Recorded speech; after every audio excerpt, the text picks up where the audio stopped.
Bonjour, je suis Mathieu Deldy, conservateur du patrimoine au musée Condé de Chantilly et je suis heureux de vous retrouver pour cette nouvelle vidéo consacrée au cabinet du Giotto au sein de cette aile du logis.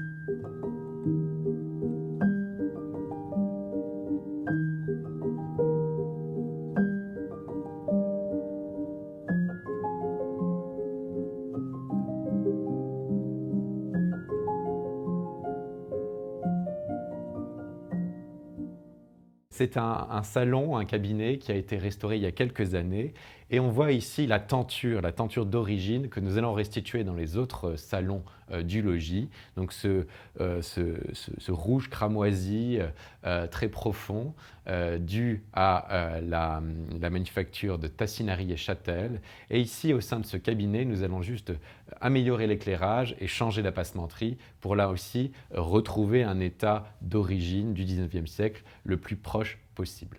Le cabinet du Giotto présente un grand nombre des chefs-d'œuvre de la collection italienne de Chantilly. Il tire son nom d'un tableau que nous allons étudier, qui était donné à Giotto, ce grand artiste italien du Trecento. En vérité, ce tableau est dû à son élève, l'élève le plus fidèle, Maso di Banco, mais néanmoins, cette terminologie demeure.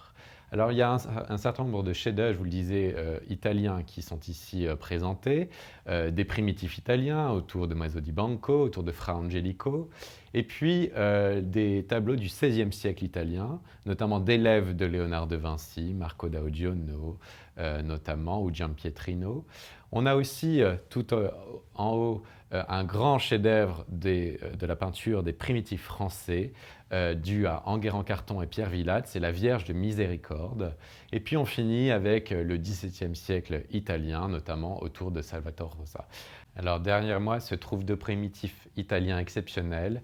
Le Maso di Banco, qui est un élève de Giotto, qui représente ici la mort de la Vierge dans ce tableau issu d'un polyptyque. C'est sans doute ici un morceau de prédelle. Et on voit toute la recherche à l'égard de la perspective, des sentiments humains, la représentation des volumes. C'est une grande nouveauté dans la peinture italienne du Trecento qui est ici à l'œuvre. Et puis juste à côté, on est quelques décennies plus tard, toujours à Florence, avec Fra Angelico, cet artiste du Quattrocento florentin, qui ici représente un morceau de Thébaïde. C'est Saint Benoît dans sa grotte.